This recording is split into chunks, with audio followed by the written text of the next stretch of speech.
Super Mario Odyssey. So here we are, finally in Bowser's Kingdom. We're kinda, sorta getting near the home stretch for beating this game, but as you can guess with Nintendo games, the second you think you're at the end, you're actually not quite there. But point is, we have 4 videos to spend here in Bowser's Kingdom, and of course our little hat friend is a little bit disturbed still that we have to go to Bowser's Kingdom, or maybe that was when we were on our way to the Lost Kingdom or Ancient. Anyway, point is, I also want to say that my microphone was not very well set up in the last like 6 or 7 videos, and it's weird because I looked up, or I didn't look up, but I listened to my videos when I started this new microphone setup that I have, and I did some test recordings and it sounded fine, and I thought it'd be fine for all that time, and then I played it on YouTube one day and it sounded horrible, and I'm like, well, dang it, I really don't want to re-narrate those and re-upload and re-render, so I just left them. But anyway, hopefully I've solved it. Hopefully it sounds a little bit less ear-shattering now.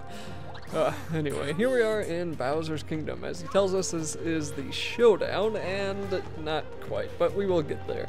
So there's going to be a lot to do here, and even coming back here later, this is definitely one of the larger kingdoms that I think are in this game, and they're all kind of split up in this kingdom anyway. They're kind of, the areas are split up in sort of islands.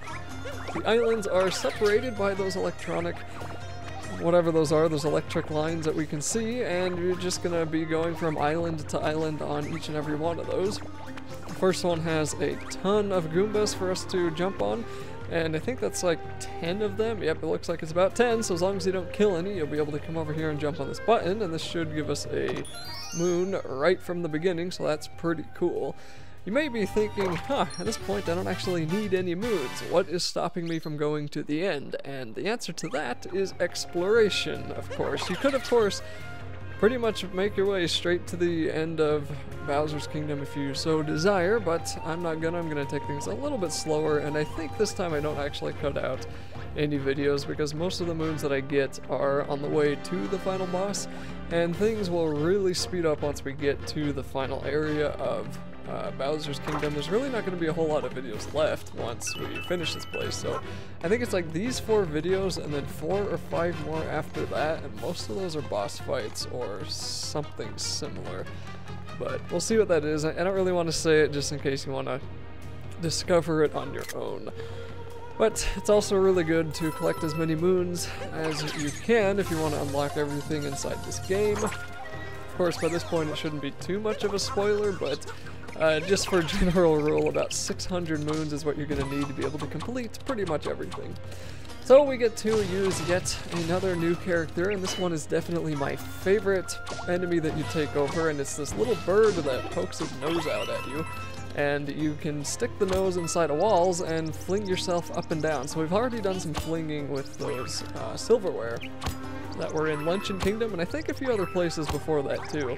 And you're basically doing that just as a bird this time, and you're able to do it on any wall that is penetrable.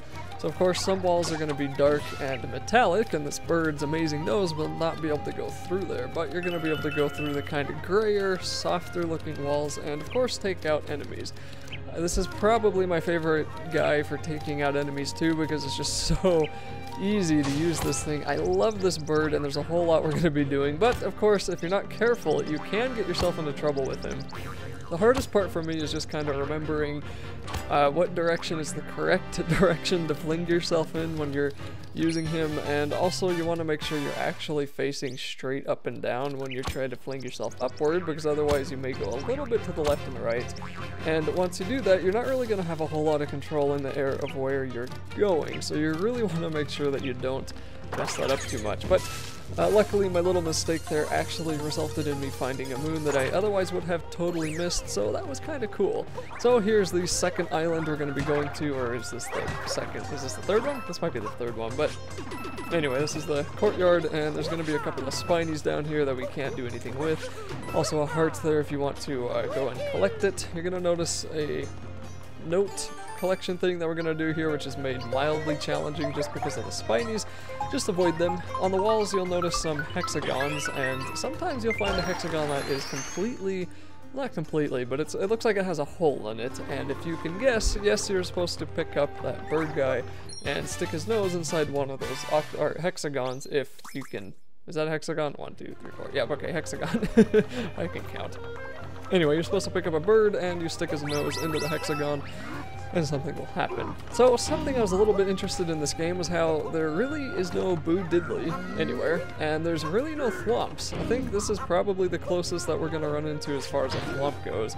So this guy drops a gigantic block on your head, and you'll see a little spot that highlights where he's going to slam it down. So of course, this first time you run into him is just sort of letting you know, letting you get to know who he is, I guess. He slams it down, you need to jump on his block, and then on his head, ground pound, and then you can get the moon right there.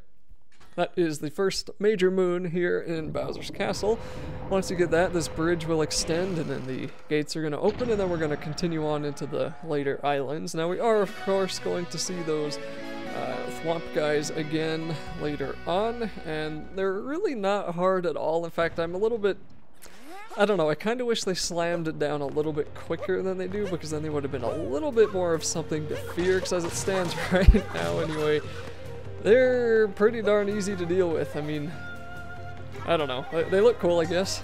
Of course, as with any other kingdom that you come in, especially when it's new, you're going to want to take a look around you, just make sure that you don't miss anything completely obvious, but there was a little bit of exploring there that I could have done that I did not do, because at this point I was truthfully just kind of wanting to get on with the game. I mean, I love Mario, and I am really close at this point in time to actually 100%ing this game. Obviously not in the video, but on my actual file, I'm pretty darn close to 100%ing it, so I do love the game. But it does get to a point when you want to, you know, beat it.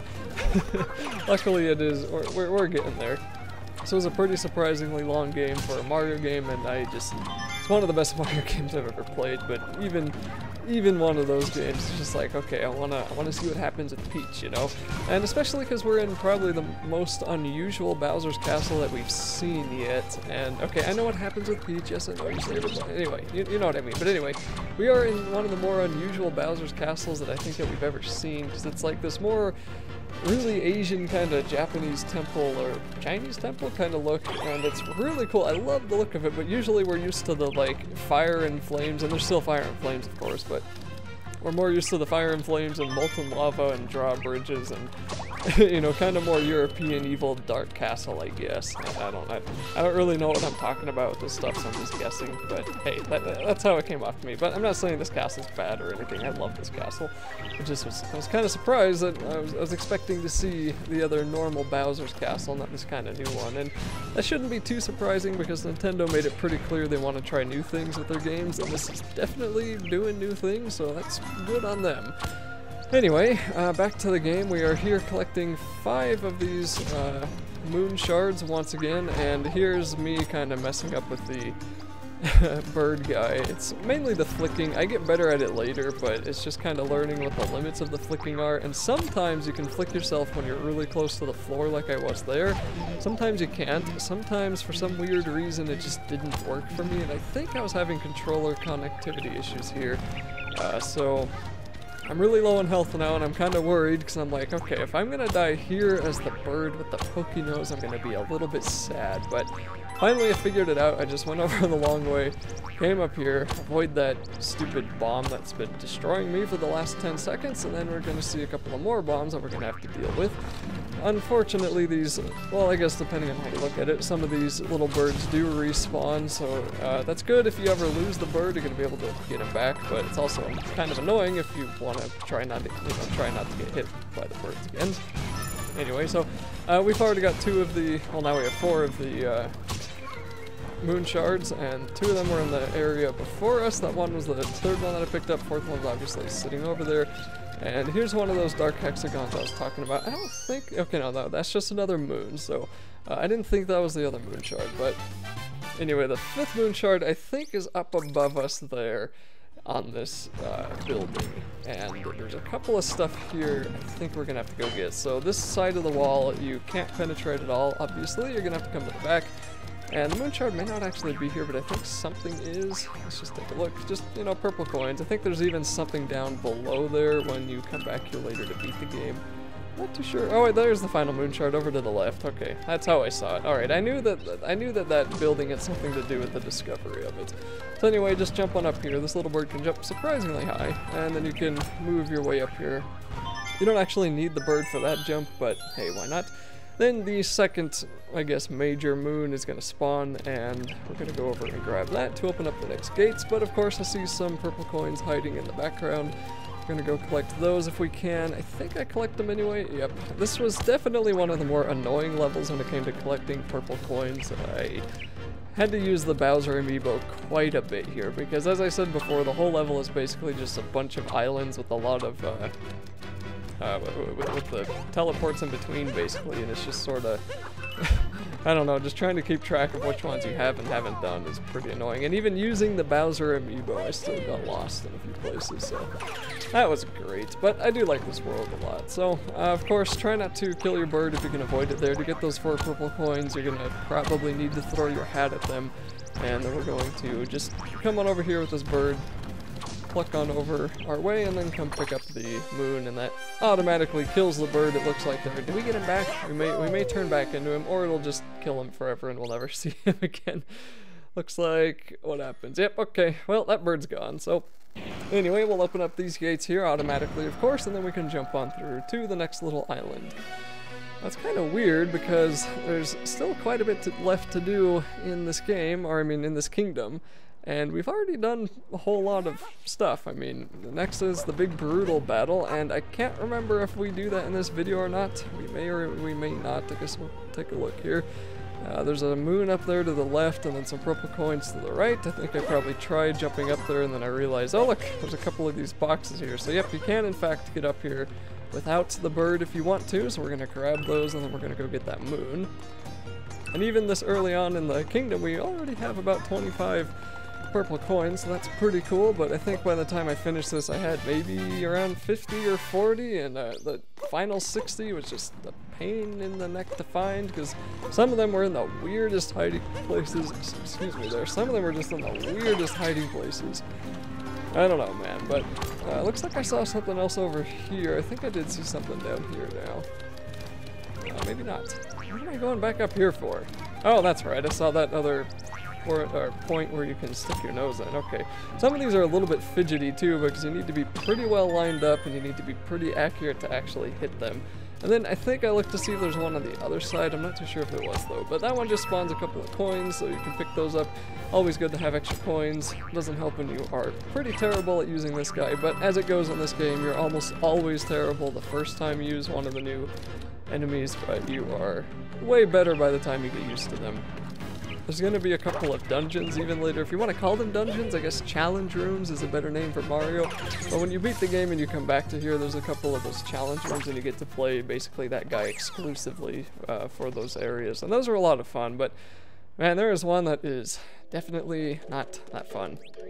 Alright, so here we are. Shop on Bowser's Kingdom. Of course, you can buy a moon from every single one of these shops. When you beat the game, you'll be able to buy 10, and this one's just 100 coins, so buy that if you want a free moon. I'm gonna grab that while I can.